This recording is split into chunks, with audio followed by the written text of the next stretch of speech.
Hey, this is David Goldenberg from 11 Ads for Our Brands. I'm here with Karl Burling from Spectrum Brands, and his role is focused on supporting their different markets. Start out with seven Amazons, now they've got 13. Karl, love to hear a bit more about what you're doing. If you can introduce yourself to the audience. Yeah, hi there, Gab. As I said, my name's Karl, and I work for a company called Spectrum Brands. We have about three big brands with us right now, and that's Remington, Russell Hobbs, and George Foreman. And I'm currently responsible. I'm the international Amazon marketing specialist for the international region, which is pretty much from the UK going all the way over to Japan. Yeah. Everything but the Americas.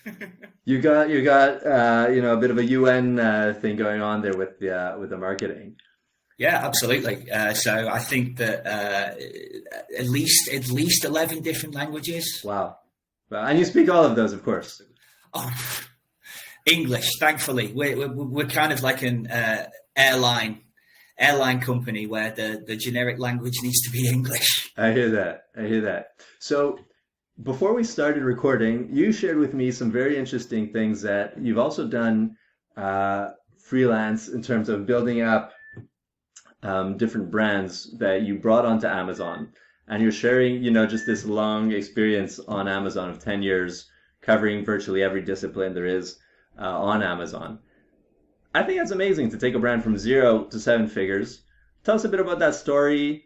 If there's any particulars that happened, wins from advertising, that's a lot about what we talk about. People are interested in the channel. Tell us that story, please. Well, yeah, I mean, so there was a company that I worked for. It's a relatively big brand in the UK. They wanted to look at marketplaces, and that's why they took me on as a role. When I started, they had zero presence on Amazon. Like literally, the only thing that they had done was set up a seller account, and then that was it. So there was a lot of kind of implementation things going on there as well. They had a few legacy systems that we needed to get around. But I think the big thing with those is they had a glut of clearance products. So products that were end of line, like they were previous season. And it was just really focusing on one. I think the biggest challenge with those was like getting them on. I think there was somewhere in the region of about child SKU wise, I think there was about 25,000 Wow. That we were with by the end of it. Thankfully, we did have some machine help on that to kind of work it through. There was only a few gaps. It was a case of just making sure that the products are on there, the catalog. So there was predominantly catalog management, and then it was just about kind of promoting, showing good value, and of course advertising always plays a big point in that one as well. We were quite lucky in the fact that it was a niche brand, but it was actually searched for on Amazon. So again, this is something that we talked about before, Gab. It was sponsored brands was the key to us, because there were literally people that would just search by our brand name and then browse, which, as you know, Amazon, a lot of people think that generic keyword terms do work, and we did do a lot of work with generic keyword terms, but the branded term was where the volume of our revenue was coming from by the end of it. Our campaigns were really good. I'd say they were about, this was the days before Amazon started reporting on ROAS. So they were about 20 and below ACOS. And then based on the volume of stuff that we were doing as well, it was like, it was literally 0 to, I think first year we did about 700,000. Wow. And then we kind of tipped past we tipped past the 7 figures about 18 months into it. Wow, that's great. And if you guys hadn't been on Amazon, what would have happened to those people searching for your brand? They would have gone somewhere else. It's just that simple. It was a fashion brand. So really, as a lot of people who kind of move in the fashion space know, there is a lot of kind of generic third-party tertiary brands out there that are willing to, that are trying to get your dollars as quickly and as cleanly as possible. So really, it became quite apparent when we did start advertising that the best thing that we could do was leverage our brand. Right. And it was just that simple. And that was the way that all of our advertising focused on. Sure. It's low-hanging fruit, right? Do it as soon as you can, defend it. I saw, made a little post about this recently. Zevia is a stevia, that's a sort of natural sweetener-based soda brand. and they're basically targeting all of PepsiCo and Coca-Cola's various brands and getting loads of traffic from there. And their top ASINs have 25,000 plus reviews. Now, personally, I hadn't heard of them before, and I suspect that at least when they're starting out, most people didn't come in searching for Zevia. They're probably searching for Coca-Cola and Pepsi and all the other things, right? And they're a public company now. Zevia is a publicly traded company. So I think, obviously it's not just from that, but I think that speaks to the power of it, that you can compete on competitors' brands.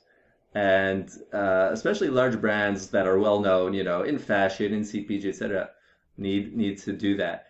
And before we start speaking, you were telling me about store spotlight brands, sponsored brands, excuse me, which is a format that recently came out of beta for Amazon. What's the value that you see in using store spotlights? Why does that find, a sweet spot in your arsenal? We were talking about this before the call as well. I do love Store Spotlight. Every single one of the markets that I work with, I do encourage it because, for me, it gives you a couple of options. One, you can protect your brand space really, really well. And then two, you can go after a lot more of the top funnel keywords. So prime example is it works a lot better for, say, like generic targeting on tentpole days. So like Prime Day gifts or gifts for men on Prime Day. Yeah. And then if you have something that you do believe is a gift, you can then craft your ad to give people the next step in the question. Exactly. Because people who type that will then go, okay, now what's coming up in top of search term results? I do use them as well. They're probably some of the most successful campaigns that I run. And I advise people to use them as well when their top search term in their category is just that generic. You need to almost like focus on how can we make this more relevant to the consumer? What's the next stage of the consumer journey? Yeah. So, and that's where Store Spotlight works massively better than sponsored brands. Yeah, I think that's a very good way of putting it, right? When they're searching for a keyword, that's especially towards the top of the funnel, 1 word, 2 words, sometimes 3 words, if they're kind of vague. They're asking a question, right? They're saying, Amazon, show me the products that can be described by these terms. They don't necessarily know they want this or that, right? They're starting the journey. They're asking the question. It's like they walk into a computer shop. Nowadays probably it's 99% sold online. But once upon a time, there was such a thing as in-person retail for computers. And you'd walk in, and there might be a salesperson there, and he'd ask you, okay, well, what do you need this for? And how much processing power? Are you playing games? Are you doing work, etc., right? And based on that, he would help guide you to the kinds of computers that were suitable for your purposes. And that's sort of what you're saying, right? People are walking into the store and they're saying, give me a dress, give me a cocktail dress. What color, what size, what material, what price range, right? Exactly. And you're able with a Store Spotlight to offer those choices within your store. Right, as opposed to the product collections where you just have to choose 3 products, cocktail dress 1, 2, 3. Maybe that's suitable, maybe that's not. You can say black cocktail dresses, gray, multicolor, for example, right? Or you can do it by price, right? What's your budget for a cocktail dress? And then, break your catalog down by price. And that just allows people to self-segment. You don't have to put the words in their mouth. You let them say, oh, you know what, that actually makes more sense. And that's so much more persuasive, right? As opposed to you telling them what's right, you let them basically answer their own question from within the multiple choice you're giving them. Yeah, I think that's absolutely spot on. And it's funny you use the retail reference as well, because before I started my journey on Amazon as well, I did work in retail shops, and I was kind of quite lucky to work in a very kind of like aspirational, segmented kind of marketplace. Mm-hmm. It was like wines and spirits. Ah. So it was very much people would come to you and ask you for your advice. Right. then you would ask them a minimal amount of questions in order to kind of guide them. So like things like, what price is it, red or white, what do you normally drink, etc., and that's how you would boil down the conversation. Yeah. Essentially, Store Spotlight gives you the option of, say, asking those 3 questions on Amazon. Yeah. Which I do think is an absolute game changer, exactly. Especially on the people who come in and don't necessarily know what they want. Yeah. So like your deal shoppers, and we ran some experiments over kind of like Prime Day and tentpole days as well. And in certain markets like Spain, especially, it was a huge success. Wow. And really, it was a huge success because we managed to segment the market enough and anticipate that next question. And right. Obviously Spain and e-coms at this moment in time is just going through the roof. Wow. A lot more people are going online now as well. But because we managed to anticipate that question in their language and language that they can understand, then it was just a big win. Wow. Yeah. That's great to hear.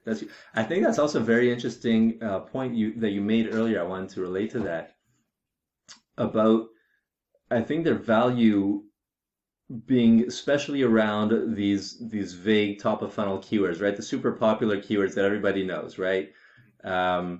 If you're in computers, let's say, okay, so computers, right? If you're selling, you mentioned George Foreman's, or I don't know, maybe grills or whatever the top level term might be. I like to shift gears a little bit and talk about large catalogs.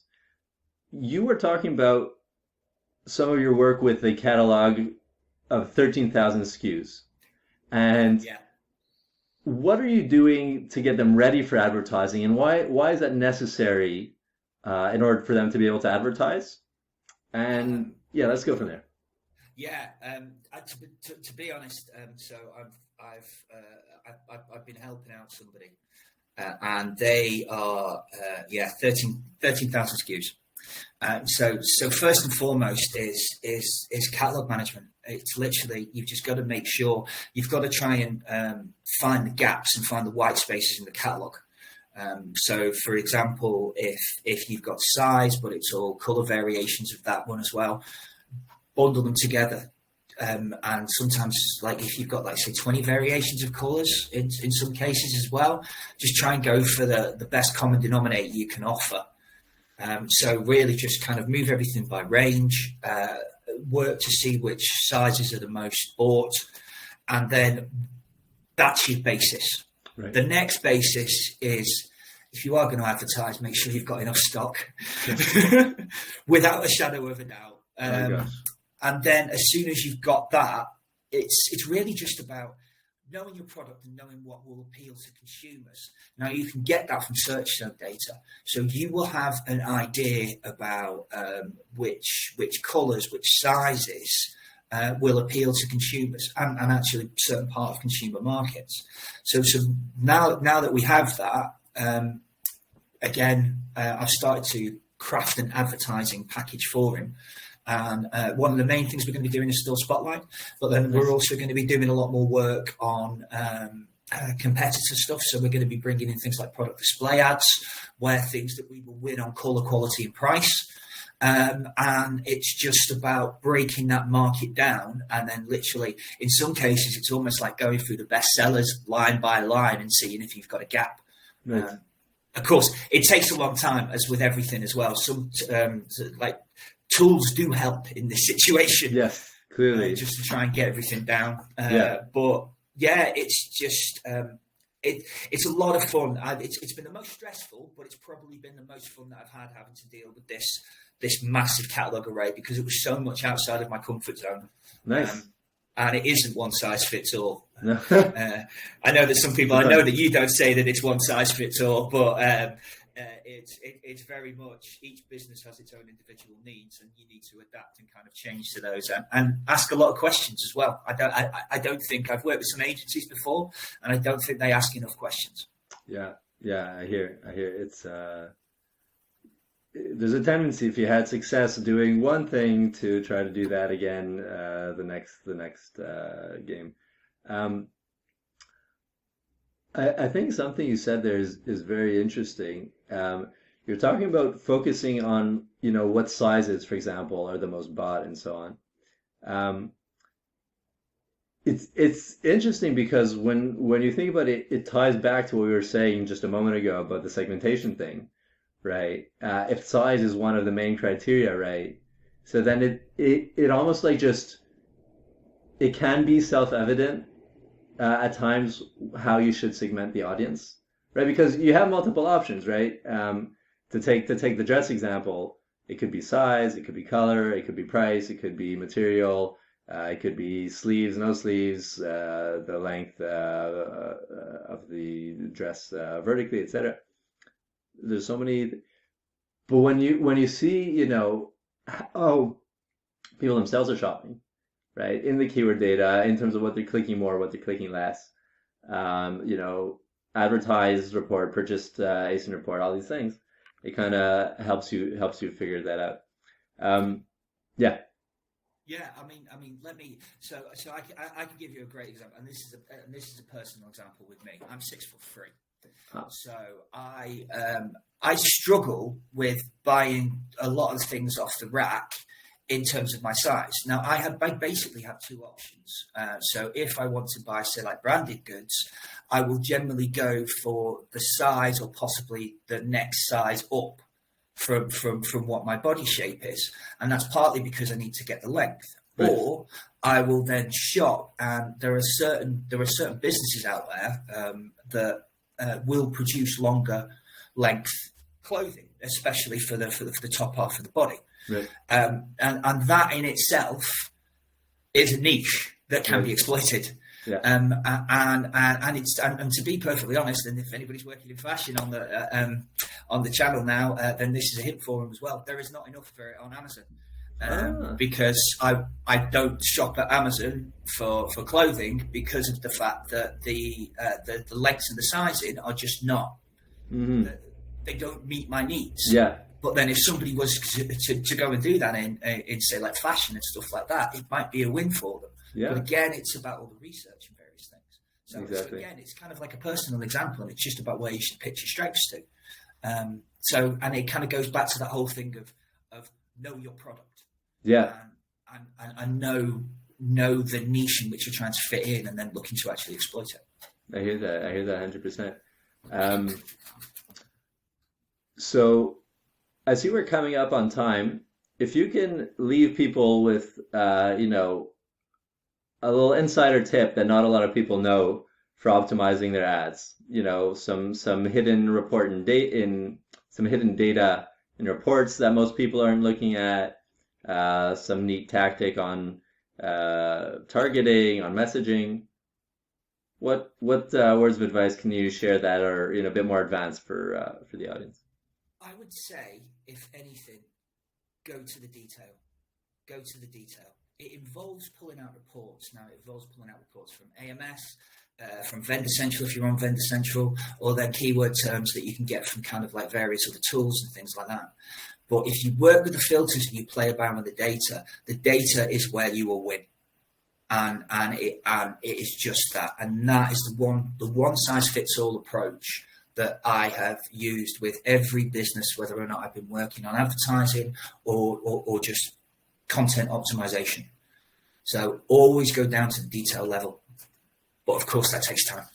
Yeah, And you need to say it's one of the things that I always say to a lot of the businesses as well when we're trying to do big changes as well. I said, look, right, you need to realize as well that it is a marathon and not a sprint. That's right. That's right. You're saying one size fits all, but if I can paraphrase, you're saying you need to find the details that work for your business because your business is different than the other ones. And you need to figure out on what metrics that can play, and not to just, for example, manage things at a campaign level, but to go into the targeting level or to go by the individual messages. Yeah, just and that's why I said it's like the reporting that Amazon gives you in terms of like advertising and in terms of your seller or your vendor reports as well, is actually a gift. Yeah, and it's a gift you can exploit. There are a lot of other businesses that won't share metrics with you, like conversion data or glance views. Yeah. So all you have to do is learn to understand them and then work out how it fits into your business. Yeah. The way in which you process the data is one size fits all. Right. But then again, to the businesses that we're speaking to now as well, it's like that in itself, you know your business. So as long as you have those two things and you work out to get the data and you have the knowledge of your business, that's how you win. Yeah. Yeah. Karl, thank you so much for joining me today. It's been great. For those of you guys watching this, if you like this, you learned something new, click like, hit subscribe, and that way YouTube will recommend more of our videos to you in the feed and related videos. If you have questions for Karl or for myself, please leave them below. Suggestions for new videos, love to hear those as well. Thanks for tuning in.